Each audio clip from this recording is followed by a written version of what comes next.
Hey everyone, and welcome to Developer Tea. My name is Jonathan Cottrell, and today I'm going to be talking about the great framework debate. This is going to be a two-part episode. As I started planning the episode, I realized there's a lot to talk about here, a ton of content to get through, and I don't want to short you on that content. So I want to make sure that we cover it thoroughly, as much as we can in a short format like Developer Tea. Thank you so much to today's sponsor, Delighted. Delighted is a fantastic way to get feedback from your customers, and they are hiring. So we will talk more about Delighted later on. Delighted is offering an incredible deal for you, and we'll discuss that as well. But first, I want to jump directly into today's topic, frameworks. When should you use a framework and why? And when is it a bad idea to use a framework? This has been a topic of hot debate. It's been circulating the web, especially in the last week or so for front-end web developers, but it is a common topic of debate around a lot of other spheres all the time within software development.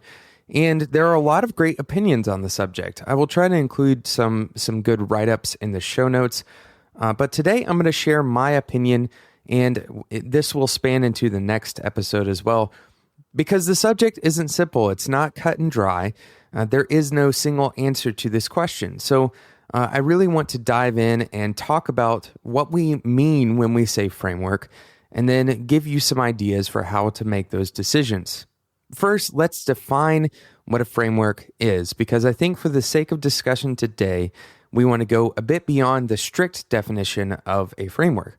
Now, typically, frameworks are defined as a collection of code that supports a particular way of building applications. Frameworks are often very opinionated, but they can be a little bit loosely structured. The most important part of a framework is that it enforces some kind of organizational structure or a way of doing things, right? A way of building things. This is in contrast to a library, which is basically just a collection of methods in a reusable package that you can install or bring into your project. For example, a library in JavaScript might be jQuery. jQuery doesn't enforce the way that you do things. It only enforces a particular syntax to call the functions that are in that library. It is a library of functions or a library of methods.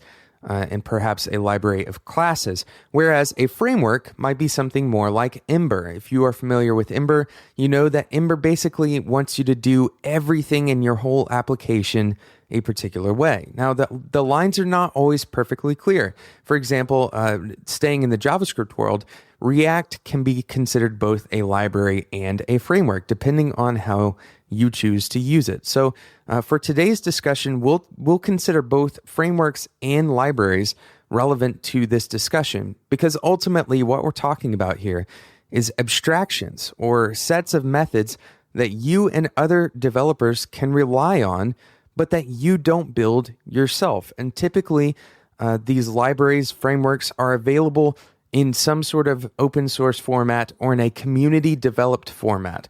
Sometimes that's not necessarily the case, but a lot of the time that is the case. So why would you choose to use or not to use a framework? Why would you choose to use or why would you choose not to use a library? Well, I want to give you a few tips to help make the process of choosing a framework smoother for you. Sometimes frameworks are a great idea, and sometimes they're an absolutely awful idea. So I want to jump straight in. I'm going to give you 2 tips today, and then in the next episode, I'm going to give you 3 tips today. But before I jump into the tips, I want to talk about today's sponsor, Delighted.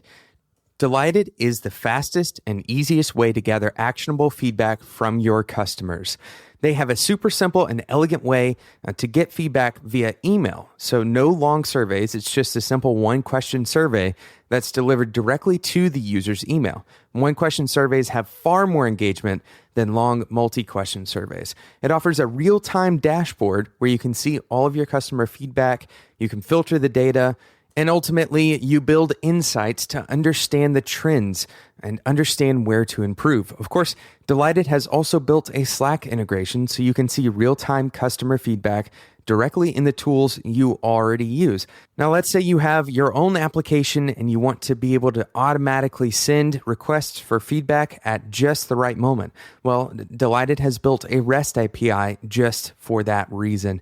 Plans start at $25 a month, but if you sign up for a paid account with the special link delighted.com/T, which you can find in the show notes at spec.fm, you will get a $100 credit on your account. That's equivalent to 4 free months of the entry-level plan for free. So make sure you read the show notes at spec.fm and visit delighted.com/T to get your first 4 months, $100 credit on your account for free. Now, Delighted is also hiring engineers. They are hiring for people to work both in their Palo Alto office or remotely. If you're interested in this, make sure you check the show notes for a link for information about that as well. Thank you once again to Delighted for sponsoring today's episode of Developer Tea. So I want to dive right back into our talk about when to use a framework, when not to use a framework, and some tips to help make that process of choosing a little bit smoother for you. Number one, remember that everything should be filtered based on the individual circumstances of your project. Every bit of information you get about that framework needs to be filtered based on the individual circumstances of your project. So what does this mean? Well, it means that not all values have the same bearing on all projects. Let's say, for example, that you're building an administrative dashboard for the browser. And you're wanting to pick a framework, and there's one framework that has a long load time because it has a lot of assets, and the other framework that is really fast to load, but the rendering performance is not that great. Well, the initially loaded assets will be cached on the user's machine. And so if you're looking at these two frameworks, then you're probably going to be less concerned about the initial load time than you are the rendering time of your application. But in contrast, if you're building a product storefront, you'll likely want to optimize that initial load time because most customers will be seeing the product page for the first time. They won't have those assets cached in their browser. And statistics say that load times have a major impact on a user's ultimate decision to even stay on the page, much less to make a purchase. So remember, all we're talking about here is the context of the particular project. If you have a project that needs to load in for the first time very quickly, then that means that your choice of a framework or your choice of a library may be highly dependent on that particular fact about your project. The values for each project, the important parts of each project are different from each other. Of course, the best frameworks are the frameworks that optimize both for load-in speed and for rendering speed. They are not mutually exclusive, especially when it comes to browser frameworks. So keep that in mind as you go forward. If you have a 500% slowdown in rendering speed as a result of using a framework, then I want you to ask yourself, does that matter? Right? And the gut reaction says, well, yeah, of course it does. 500% slowdown is a significant slowdown. But the only real correct answer to this question is that it depends. It depends on what that 500% slowdown actually means to the user. If the application was somehow loading in 50 milliseconds, let's say, and now it's loading 5 times slower, well, that's only 250 milliseconds. And if you work in the web, for example, you know that anything less than a second is pretty fast. In fact, it's very difficult to perceive much of a load time difference between 50 milliseconds and 250 milliseconds. However, if you are rendering an animation at a frame rate of 60 frames per second, and suddenly it's only 1/5 that speed, which would be a 500% slowdown in performance, then you've gone from 60 frames per second to 12 frames per second. This is a very clearly perceptible decrease in performance. Your animation is going to be awful at 12 frames per second. So again, we're going back to this idea of context. You can't take these numbers and just shove them in front of a board of people making decisions and then hope to come out on the other side with a well-informed decision. You have to talk about the context and the actual implications of what it means for you and for your users. And my second tip for today, and the last tip for this part of this episode, is to learn the language itself. Learn the language itself. Learn the language or the languages the framework is built on. Unfortunately, it is all too common that we go into a framework and we learn the way that that framework does things, but we don't actually learn what is happening in the language that that framework is built on top of. If you don't have any idea how the methods that you are using could possibly be written, for example, if you are using Ruby on Rails and you use something like has many in a model, and you don't know how has many could be implemented, then you probably need to take a step back and learn the language of Ruby. It's easy to know what the effect of a particular line of code is, but if you only know the effect and you don't understand the implementation, then you're going to be left out in the cold if that framework ever changes, and if you ever need to change to a different framework.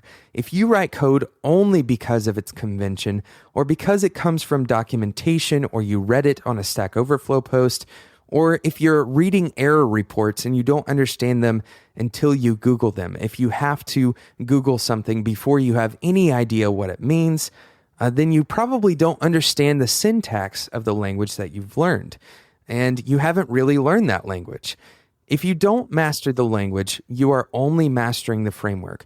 And if you only master the framework, you're locking yourself into a possibly very rigid structure. And that has a lot of risk. Now, for some situations, this might be okay. But in large part, learning the language is much more flexible in the long term. Learning the language gives you the opportunity to shift and change with whatever your requirements are on that project.